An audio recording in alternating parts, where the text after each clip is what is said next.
Welcome to YK TV Nutri Bytes. నేను మీ nutritionist doctor Sushma గుమ్మ.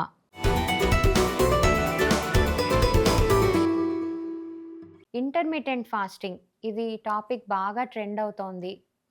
అందరూ కూడా అడుగుతున్నారు. చేయొచ్చా? చేయకూడదా? దీనివల్ల మేము ఫ్యాట్ లాస్ అవ్వచ్చా? వెయిట్ లాస్ అవ్వచ్చా? అని చెప్పి. సో, దీని గురించి ఇవాళ డీటెయిల్డ్‌గా డిస్కస్ చేద్దాము. ఇంటర్మిటెంట్ ఫాస్టింగ్ అంటే తక్కువ తినటం వల్ల వెయిట్ లాస్ అవుతున్నాము అని అనుకుంటారు. కానీ దట్ ఈస్ టోటలీ రాంగ్ అండి.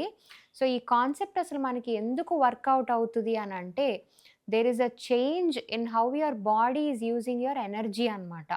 సో, అసలు ఇందులో మళ్ళీ రకరకాల పద్ధతులున్నాయి. అవి కూడా మనం డిస్కస్ చేద్దాము. చాలా వరకు చెప్పాలంటే yes, it is good intermittent fasting. And ఇది ఇప్పుడు కొత్తగా ఈ టర్మ్ అన్నది ట్రెండ్ అవుతోంది కానండి, మనకి చాలా సంవత్సరాల నుంచి, పాతకాలం నుంచి ఉన్నదే ఈ ఫాస్టింగ్. ఈ కార్తీక మాసంలో ఉపవాసాలు ఉండటం is nothing but fasting. So, fasting అంటే ఏంటి అంటే, మనం జస్ట్ మన డైజెస్టివ్ సిస్టమ్‌కి కొంత బ్రేక్ ఇస్తున్నాం అంతే. సో, ఈ బ్రేక్ ఇవ్వటం వల్ల ఏమవుతోందంటే, మన బాడీలో ఉండే నర్వ్ ఎనర్జీ ఏదైతే ఉందో, అది డైజెషన్ మీద మాత్రమే కాకుండా, వేరే పనుల మీద కూడా కొంతవరకు అది టైము, దాని ఎనర్జీ అది కేటాయించుకుంటుందనమాట. Which is actually good for us. So, చాలా వరకు ఇంటర్మిటెంట్ ఫాస్టింగ్ ఈజ్ గుడ్ అనే చెప్తాను. బట్ ఇన్ డీటెయిల్ మనం డిస్కస్ చేద్దాం. దీనిలో రకరకాల పద్ధతులున్నాయండి. ఫస్ట్ థింగ్ వచ్చేసి అంటే ఎక్కువగా అందరూ ఫాలో అయ్యేది ఇది 16-8 అంటాము. అంటే 16 అవర్స్ ఫాస్టింగ్ ఉంటారు. 8 అవర్స్ ఏమో ఈటింగ్ పీరియడ్ అనమాట. ఆ 8 అవర్స్‌లో ఫుడ్ అన్నది తీసుకుంటారు. నెక్స్ట్ థింగ్ వచ్చేసి 14-10. సో, 14 అవర్స్ ఫాస్టింగ్ ఉంటారు. 10 అవర్స్‌లో తినొచ్చు మీల్స్. ముఖ్యంగా ఈ 14-10 పద్ధతి చాలా వరకు ఆడవాళ్ళకి కొంచెం సెట్ అవుతుంది. లేదంటే బిగినర్స్ అంటే అంతకుముందు అసలెప్పుడు ఫాస్టింగ్ మాకు అలవాటు లేదనుకున్న వాళ్ళకి ఇది ట్రై చేయొచ్చు. మీకు పీసీఓడీ ప్రాబ్లమ్స్ ఉన్నా, ఎటువంటి హార్మోనల్ ఇంబాలెన్సెస్ లేకపోతే థైరాయిడ్ ఇష్యూస్ లేదంటే ఏదైనా గ్యాస్ట్రిక్ సమస్యలున్నా మనకి ఈజీ మెథడ్ వచ్చేసి 12-12 అంటే 12 అవర్స్ ఫాస్టింగ్ మెయింటైన్ చేస్తారు. ఇంకొక 12 అవర్స్ ఈటింగ్ విండో ఉంటుంది. ఆ టైంలో తినొచ్చు. ఇది చెప్పాలంటే ఆల్మోస్ట్ మనందరం కూడా ఈజీగా ఫాలో అవ్వచ్చండి. నథింగ్ బట్ మనం ఎర్లీగా డిన్నర్ చేశామనుకోండి, బిఫోర్ 8 పీఎం మనం డిన్నర్ ఫినిష్ చేసేసుకుంటే, ఈవెన్ మీరు నెక్స్ట్ డే మార్నింగ్ 8-9 మధ్యలో మీరు బ్రేక్‌ఫాస్ట్ చేసినా కూడా చక్కగా మనకి 12-13 అవర్స్ ఆఫ్ ఫాస్టింగ్ విండో అన్నది న్యాచురల్‌గానే జరిగిపోతోంది. సో, ఎక్కడ మనం మీల్స్ మిస్ అయ్యేది లేదు. దాని గురించి మనం అంత ఇబ్బంది పడే పని కూడా లేదు. సో, చాలా వరకు దిస్ ఈజ్ మోర్ ఫ్రెండ్లీ అని చెప్తాను నేను. అండ్ నెక్స్ట్ థింగ్ వచ్చేసి 5-2. సో, ఈ 5-2 అంటే ఒక 5 డేస్ వచ్చి నార్మల్‌గానే తినేస్తారు. ఒక 2 డేస్ మటుకు ఈ ఫాస్టింగ్ విండో ఏదో ఒకటి ఫాలో అయ్యి తక్కువ క్యాలరీ ఇంటేక్ అన్నది చేస్తారనమాట. అండ్ నెక్స్ట్‌దొచ్చేసి 1 మీల్ అ డే. ఇది కూడా చెప్పాలంటే రీసెంట్‌గానే ట్రెండ్ అవ్వటం స్టార్ట్ అయింది. ఈ 1 మీల్ డే కాన్సెప్ట్ మటుకు అసలు లేడీస్‌కి అస్సలు సెట్ అవ్వదండి. బికాజ్ దీనిలో ఒక రకంగా చెప్పాలంటే బాడీ కొంచెం బాగా ఎక్కువ స్ట్రెస్‌కి గురవుతుంది. సో, నేనైతే లేడీస్‌కి అస్సలు అడ్వైస్ చేయను. బికాజ్ ఇట్స్ ఆల్రెడీ చెప్పాలంటే women go through hole lot of hormonal changes అనమాట. మనకి పీరియడ్స్ అవ్వచ్చు, తర్వాత లేదంటే మెనోపాజ్‌లో ఉండొచ్చు మీరు. వాటెవర్ ఇట్ ఈస్, విమెన్‌కి మటుకు ఈ 1 మీల్ అ డే కాన్సెప్ట్ అన్నది అసలు సెట్ అవ్వదండి. సో, ఇవి different types of intermittent fasting methods అనమాట. అండ్ ఈ ఇంటర్మిటెంట్ ఫాస్టింగ్ చేసేటప్పుడు ఈ ఈటింగ్ విండో ఏదైతే ఉందో ఆ టైంలో ఏం తినొచ్చు.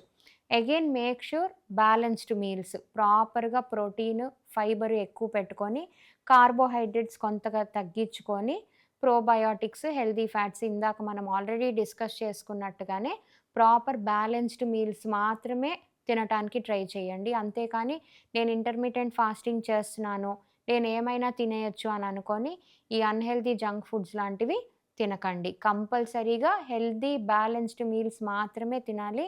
లేదంటే ఇది మనకి రకరకాల హెల్త్ ఇష్యూస్‌కి దారితీస్తుంది. నెక్స్ట్ వచ్చేసి ఫాస్టింగ్ పీరియడ్‌లో ఏం తీసుకోవచ్చు? ఫాస్టింగ్ పీరియడ్స్‌లో మీరు ముఖ్యంగా ఎంప్టీ క్యాలరీస్ అన్నవి అవాయిడ్ చేయాలి. అంటే ఈ ఫ్రూట్ జ్యూసెస్ కానీ, లేదంటే కూల్ డ్రింక్స్ కానీ, ఇవన్నీ కూడా మనకి చాలా వరకు క్యాలరీస్ ఉంటాయన్నమాట. ఇట్లా కాకుండా zero calories water, plain water, లేదంటే బ్లాక్ కాఫీ, లేదంటే గ్రీన్ టీ, లేదంటే మన రకరకాల హెర్బల్ టీస్, లేదంటే సింపుల్‌గా ఇంట్లోనే జింజర్ టీ కానీ, లేదంటే సిన్నమన్ వాటరు, లెమన్ వాటరు ఇవన్నీ కూడా మనకు చెప్పాలంటే జీరో క్యాలరీస్ అని చెప్పొచ్చు. సో, ఇవి మీరు కావాలి అని అనుకుంటే ఫాస్టింగ్ విండోలో మీరు తీసుకోవాల్సిన జీరో క్యాలరీ లిక్విడ్స్ అని చెప్పొచ్చు. సో, ఇలాగ ఇవన్నీ పాటించుతూ కూడా ఈ ఇంటర్మిటెంట్ ఫాస్టింగ్ అన్నది చాలా మందికి చెప్పాలంటే సెట్ అవ్వదండి. సో, అది ఎవరికి అవ్వదు అనంటే అండర్ వెయిట్ ఉన్న వాళ్ళకి అంటే ఆల్రెడీ చాలా బరువు తక్కువ ఉన్న వాళ్ళకి అండ్ పిల్లలకి అస్సలు వద్దండి. అండ్ ప్రెగ్నెంట్ విమెన్‌కి వద్దు.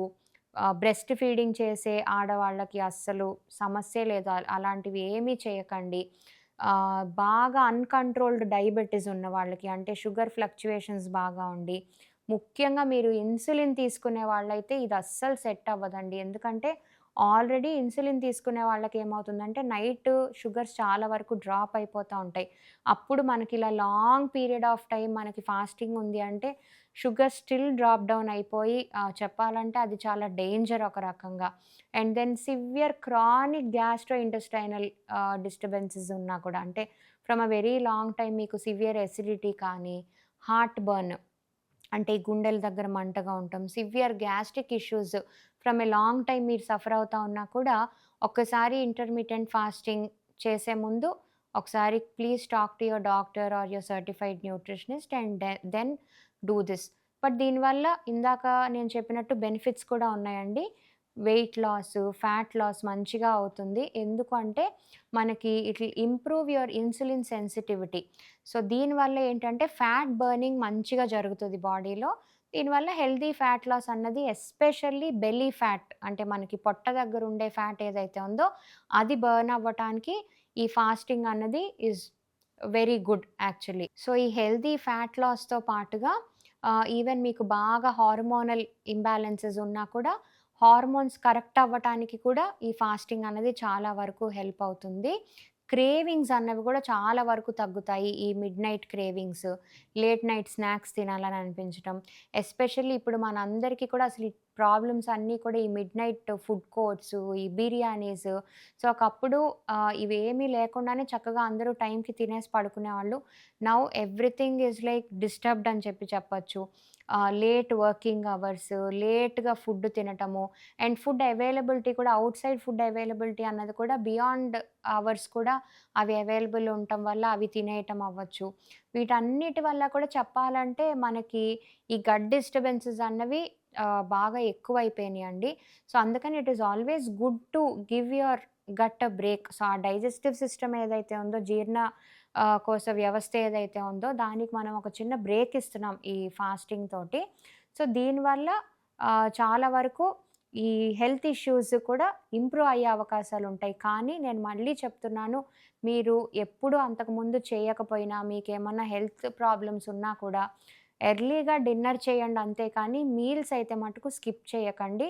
మీకేమన్నా క్వెషన్స్ ఉన్నా కూడా ఇటువంటివి మీకుగా మీరు స్టార్ట్ చేసేదానికన్నా కూడా it is always best to take your doctor's advice and your certified nutritionist advice and then start with this intermittent fasting. Signing off నేను మీ న్యూట్రిషనిస్ట్ డాక్టర్ సుష్మా గుమ్మ.